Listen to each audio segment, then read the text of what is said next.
Hi. Hello, Ravi.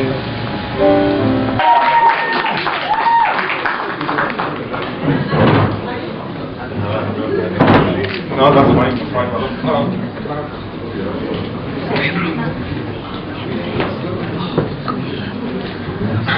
Hey guys, how are you doing? John, before we start, can you just give everybody a little lowdown on Chak89, which is coming out on October the 15th? Okay, Ajay, before we start, I think I had a time of 8:30 and landed up here. I don't know what the time is. 8:20. Okay, great. So I apologize for coming in a little early, unless you've been given an earlier time. Thank you for being here, first of all. And this film's a romantic comedy, and pretty much like the genre of Notting Hill. You know, you have romantic comedies that make you feel good. This is a film that makes you feel pretty nice about being in there and being in love. So for people who are in love, it's a damn good film, and for people who lie in love, it's all fun. It's a fun film. Why did you decide to do Chak89 when after Dostana and New York, you know, you like Mr. Muscles and Mr. Serious Actor, and now you've gone in a completely different direction? Well, honestly, when I was told that I have to shave my glasses and, you know, not go to the gym, I told my director, Abbas, that I'm really worried because people know me for the physicality, which is fair enough. And after I did Chak89, I've just seen the film and I've come here. So I just gave Abbas a hug and I said, thank you for not letting me go to the gym. And thank you for changing the way I look, because as an actor it's important to completely break down. And he's actually done that with this film. And now the thing about the change of look is either people would like it or people wouldn't. That's the fear in the head. And when I saw the film, I have no doubt about the fact that people are going to love I'm worried about the fact that people may like this more than anything else. But we're not worried about annoying your female fan base. Oh no, it's lovely. I think they're waiting for you to come out of the ocean with a pair of trunks again. In fact, the girls who saw the film loved it more than the men. So that's the last thing on my head. I'm so confident that this film's really going to, like I just told somebody, this film works for anybody between the age of 6 to 76. Like maybe he can probably understand a little of. And how did you feel about the fact that the script was written specifically for you, and did that put any pressure on you? Well, feels good because Abbas's wife has been following my films in my career path, and she wrote this, and she told Abbas, it's your job now to break John down and make him look like a guy who works in a bookstore, and it's just turned out so beautiful. I'm so proud of this film, and you know what the beauty of this film is, Sajid, that I work in a bookstore, I own the bookstore. My best friend is a Pakistani, his name's Omar in the film, Raghu, the bald guy, in the film with me, and it's such a beautiful film and a confluence of cultures and just everything together, and it's so British still, because it's just everything that you guys go through on an everyday basis. What was the experience like of shooting here? And because London's like your second home, I know, but what's it like shooting a film here? Okay, I'm going to be here again for 6 months starting February. To film? Yeah, doing Desi Boys, a comedy with Akshay and Dostana too. So I'm going to be back here with or without the trunks, but I'm going to be back. But I love shooting in London. It's a nice place. People are really nice. Not too cold for you? Very, very friendly. It's not too cold for you? It's a bit cold at times. Yeah, just and you know, when you come from Bombay, you really don't understand how to handle the cold, and we travel all over the world. But you know, these long stretches of the really cold days and cold nights, it takes a toll. Yeah. And can you talk about your co-star, because this is her first film, and she's written, I don't think a lot of people know that she's actually written the film as well. Yeah. You know, when I was offered the film, this girl read the story for me, and I asked my producer, because he asked me who's the heroine. You know, we used to discuss girls, and I said, take the girl who's read the script. And he's saying, yeah, I can take her, but she's the director's wife. So I said, if she doesn't mind it, and if the director doesn't mind it, I think she's perfect. Because you needed a girl who looks like a girl, who is a girl next door who works in a DVD store. You know, when you come with a heroine, you come with a certain amount of a baggage. Hey, I'm a heroine, and this is what I've done, and these are all the films I've done. So we just wanted to stay clear of that and make sure that there's someone there who looks so simple. And how much of the story can you tell us? Because I know it starts off with a phone call. Well, first of all, I'm sure most of the people out here would like to laugh and have a good time when they watch a film. This is a comedy. It's a romantic comedy because everybody here who's either married or in a relationship will say, hey, that's happened in my life. This has happened in my life. So it's something that is very relatable to everybody. And I'm just looking forward for people seeing a film where a guy has to lie to get his love, and then realizes that he has to cover up that one lie with 1,000 other lies. So is John Abraham endorsing lying? To get your love, sometimes you have to just lie a bit at times, but make sure, we call it white lies, so no one gets hurt.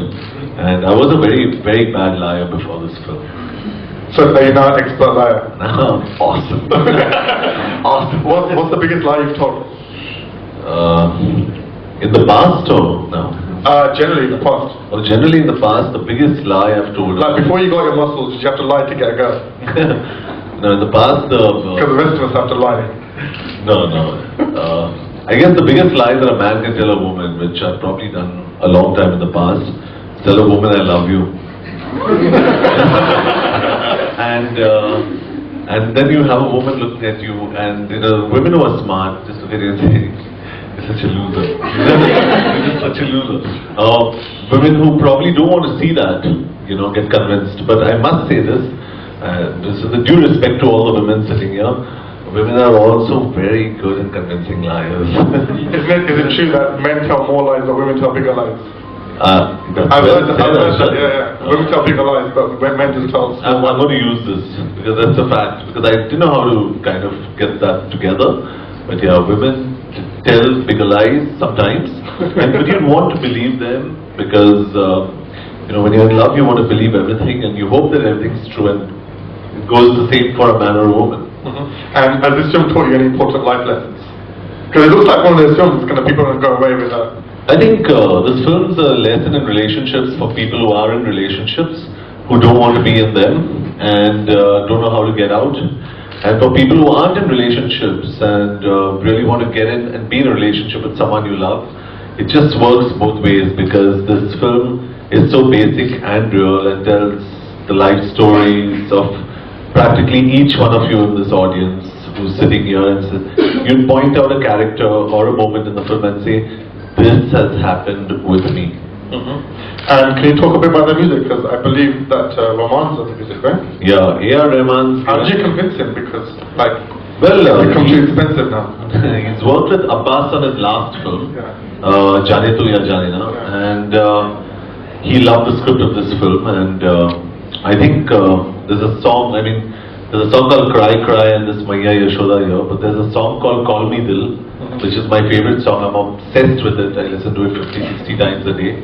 The last song I was obsessed with in my films was a song from Zinda called Ye Hai Meri Kahani, by my very good friends from Pakistan, a group called Strings. And this is a beautiful song, beautiful soundtrack, and I asked Rahman, my biggest compliment on the film I got from Rahman, I said, so Rahman, did you enjoy the film? And he said, I can only tell you you'll get a lot more fans after this film. And I said, are you sure? He said, yes. I think no one better than the maestro to really tell you. Okay, has anybody got questions? Because I'm going to open it up to you guys. So if you've got any questions that you want to ask John Abraham, now's your chance. So put your hand up and we'll come to you. Can you tell us about Desi Boys and Dostana? Because they're both going to be shot here. Yeah. They're two different films. One's a gangster film, I believe, and one's another comedy. No, both are laugh rides. Both are. I thought Desi Boys was a. No, Desi Boys is about two people losing their jobs, and it's a crazy comedy. And Dostana, of course, takes off from where we last left it, from where the trunks were pulled down. So you're going to be snogging Abhishek Bachchan again. I know Abhishek, this time you're without the clothes, I'm with the clothes. So you told him to start working out. You'll be like, yeah, dude. Yeah. And what are the films you have on the way? Just a couple of other films. I'm doing the sequel to Race, Race 2, and some other films here. When are you going to come to Hollywood? There have been certain offers, but nothing that I'd want to speak about at this point of time because till it materializes. So just going slow on that right now. Okay, questions, anyone? Over there? Hi John, my name's Haroon, I'm here from kzentertainment.com. Right. I'd like to ask, the title for Chuta Hi Sahi, it changed from 1-800-LOVE, now Chuta Hi Sahi. Right. Can you tell us why the title changed? We're very simple because in India we're still alien to the concept of a numerical number with an alphabet followed at the back. Obviously in the UK, I assume it would be 0800-LOVE. In America it would be 1-800-LOVE. But in India, people used to ask me, when's 18,000-LOVE releasing, or 800 or 8,000-LOVE? So my director and me sat and looked at each other and said, you know, if we go with this title, we're rogered. So let's just make sure that we're going with the title that's popular with the masses, that they understand, and that's the essence of the film. And the title was Chuta Hi Sahi, and we always wanted to call it Chuta Hi Sahi. You know, so it's just a toss-up between making the title very niche, which is 1-800-LOVE, and Chuta Hi Sahi, which everybody, as Asians, we all relate to, you know. Chak, I'm sure you got a question. Yeah. You put me on this. Alright, hello John. Hello. Chak here from The Independent and NTV. I read an online article which fascinated me. It said that you actually gave out a public phone number so that people could call you up and text you. Right. Did you seriously do that? Because if you did, you're crazy. I did actually, and I've been speaking on the phone at the airport in Mumbai all the way on the flight to here, and we've been receiving a lot of calls. In fact, the phone's on the charger back at the hotel as we're talking because it's been ringing, and it's fun because you pick up the phone and people do tell you their problems. And the idea of giving the phone number was, you know, if you have any problems in your relationship, I am not an educated or qualified counselor, but I'll help you to the best of my ability or put you in a situation that I would be in. So we've been getting calls and it's been very exciting, and trust me, Chak, the problems that people have are complex, some of them. Yeah, but the thing I'm wondering is, how do they actually get to the problems after the initial excitement of saying, oh my God, I'm speaking to John Abraham? Do they actually get past that bit first? No, you have some girls that just, you know, they're just giggling at the other end. And it's sweet because I'm saying hello. You got a question over here? Yeah. My name's Asim, I'm from DesiBox.com. I just want to ask you... You're from Desi what? DesiBox.com. DesiBox. So I just wanted to ask you, how did it feel working with the director's wife? Were you a bit worried? No, I've worked with everybody's wife and everybody's girlfriend. You know, whichever hero I've worked with is someone else's girlfriend. So. Did you think he was going to stop the film? No, I don't.